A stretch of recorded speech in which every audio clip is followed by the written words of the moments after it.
beidzot sākam. Šis video ir kā dāvana manai mīļajai Rūtai. Sāksim ar to. Ģeniāla filma. Rūtas un Rio pirmais bēbītis. Pirmais kino bēbītis. Es ceru, ka būs vēl. Es zinu, ka jūs tagad būsiet atsvešināti, bet es ļoti gaidu vēl. Es ļoti baudīju šo produktu. Un es vēlos uzfilmēt šo video. Iemācot arī citiem viņu baudīt tikpat ļoti, cik es baudīju.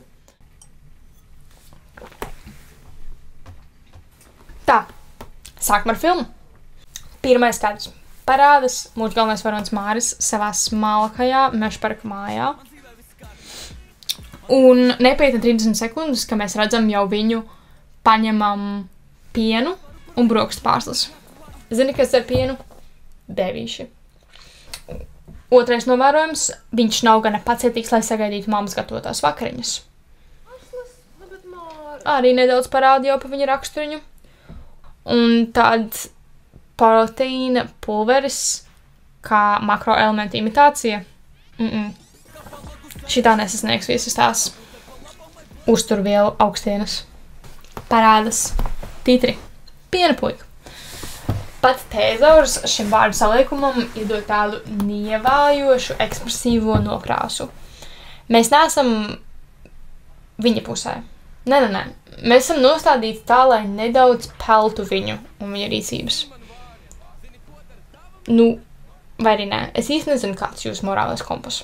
Rotaļu paklājiņš ar braukājošām mašīnītēm. Un zini, kāpēc?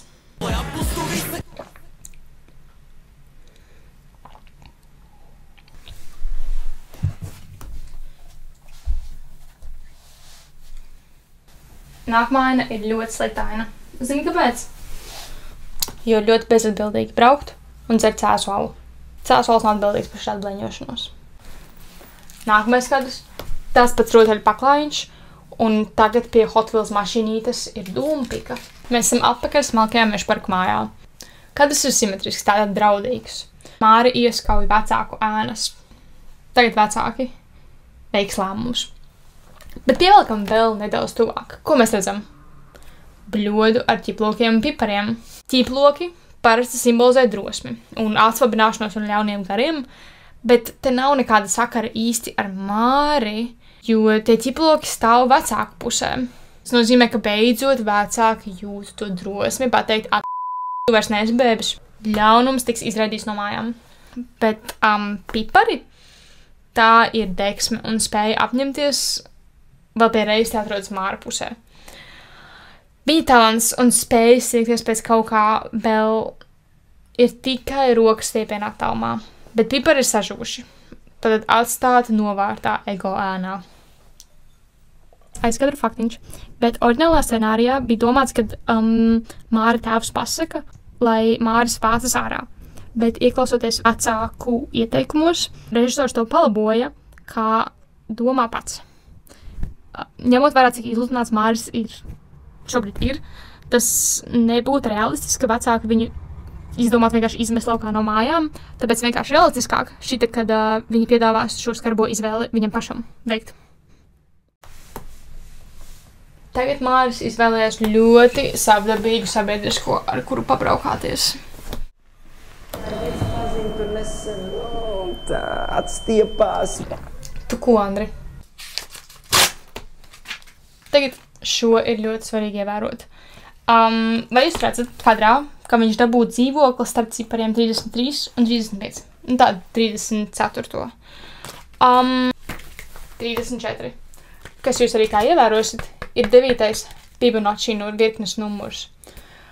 Es kā matemātikas eksperts zinu, ka Fibonacci virkne parasti asociējas ar to, cik ļoti viss visumā ir saistīts.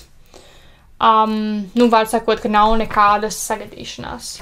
Daži to nosaukt par determinismu, es to vienkārši nosaukt par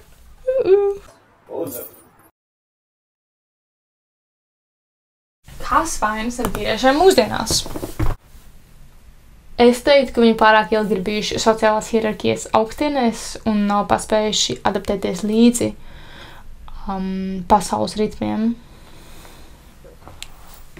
Kā mileniāļi teiktu, Kerijai vairs nevajag Misteru Bigu. Carrie might be happy it's time to sweep in and shit all over it. Tagad Zane ir ļoti pārliecināta, ka viņa grib dabūt grādu psiholoģijā. Visi un viņa mātes grib dabūt grādu psiholoģijā. Bet kaut kas tik ir jādara, lai kļūtu ievakārojamāks, lai kļūtu par vīrišķīgāko vīrieti. Cilvēki kādi jēga čurāt stāvot. Vairāk muskuļi, mazāk sojas. Ček. Pilns bankas konts. Ček. Inflācija aug. Sievietes grib atrast tādu partneri, kas var viņiem atļauties Indijas riekstu paciņu. Alūzija American Psycho. Ček. Trumpam tak ir nauda, ne? Ček. Ček. Ček. Bet Māris tak māk zīmēt. Viņš ir paņēmis savu skiču bloknotiņu, bet mēs varam manīt, ka tā nav daļa no viņas ikdienas rutīnas. Mūzika ir apstājusies. Ausīs un augstās frekvences. Decibeli palielinās. Viņu neapmierina šitāds hobijs. Tā īsti nav viņa izvēle apstīties. Laima jau ir izvērpusi savu likteni savā audeklā. Šī nauda viņam ir vajadzīga, lai parādītu Māra patieso dabu. Un tagad būs mana mīļākā aina visā spēlfilmā. Alūzija režisorai Rūtai Saulsprānai. Arī interesanti pavērot, ka visu banknošu naudas vērtība sākas ar numuru 5. Numeroloģijā piecinieks simbolizē ziņkārību un pārmaiņas, kas drīz sekos Mārim. Bībelē piecinieks parasti raksturo Dieva spēju piedot cilvēkiem. Varbūt Dievs piedos Māra darbībām. Es gan ne. Man ļoti nepatīk viņa friču.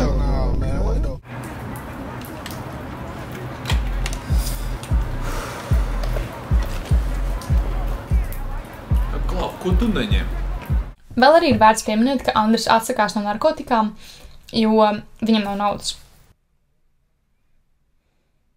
Bet vai jūs redzējāt to? Vai jūs tiešām redzējāt? Andrim uz cepures ir šāds simbols. Jā, V is for vendetta.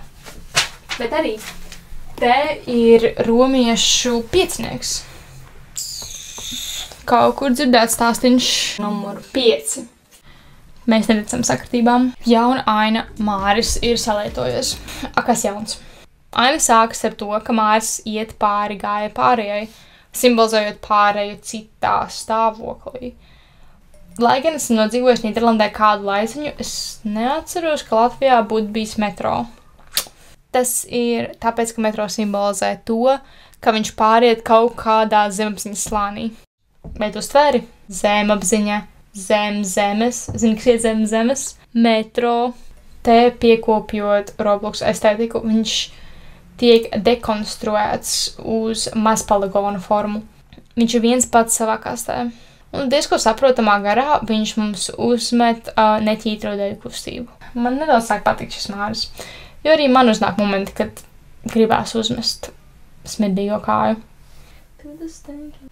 Vai pamanīji, ka Māris jau ir uz ceļiem? Diezko padevīgs stāvoklis, kurā būt. Tādā ir viegli padoties viskaut kādām jaunām domām. Parādas 4 muskuļoti džeki. Viņam virsū ir baliklāvas, lai atstātu draudīgu iespaidu gan jau uz Māri. Bet paga.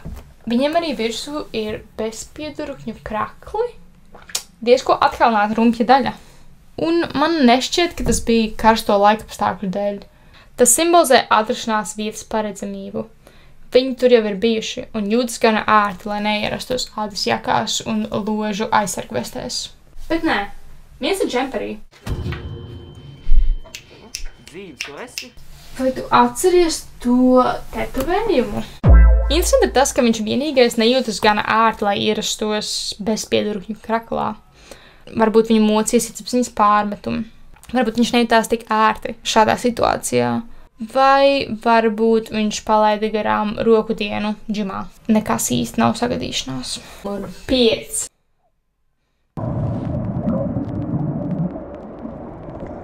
No šīs ainas gan man sāk nākt drebuļi.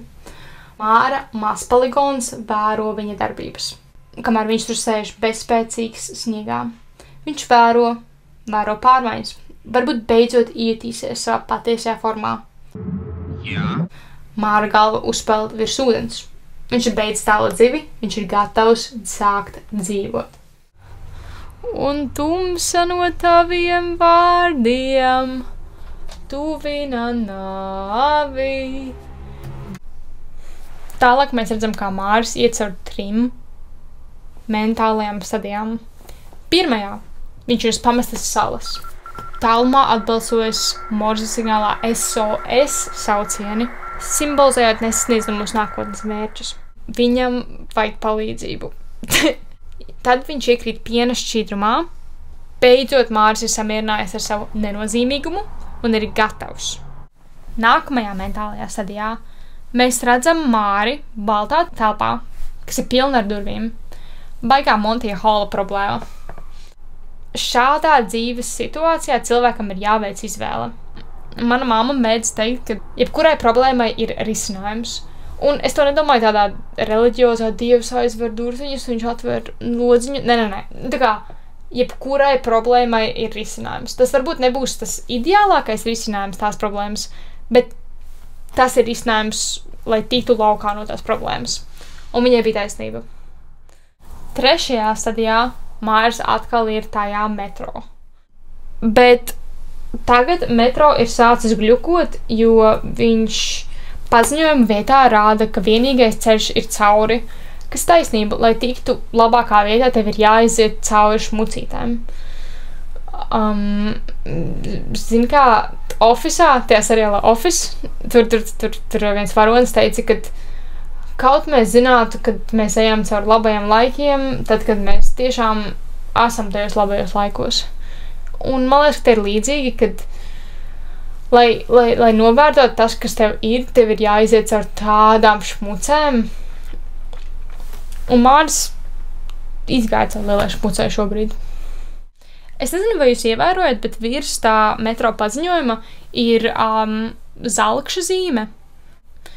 Zaltis ir saistīts ar veļu pasauli, ar mirušo ļaužu dvēselēm, un vecais Māris tādā veidā tiek apglabās ar šo simbolu, lai beidzot būtu vieta piedzimt jaunajam Mārim. Tad caur stiklu skatās uz Māri 2 viņa mazpoligonu tēli.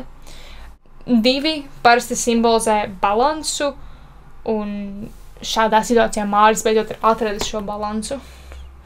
Tad ir ļoti jāstra alūzija, kur uztaisīs Rio.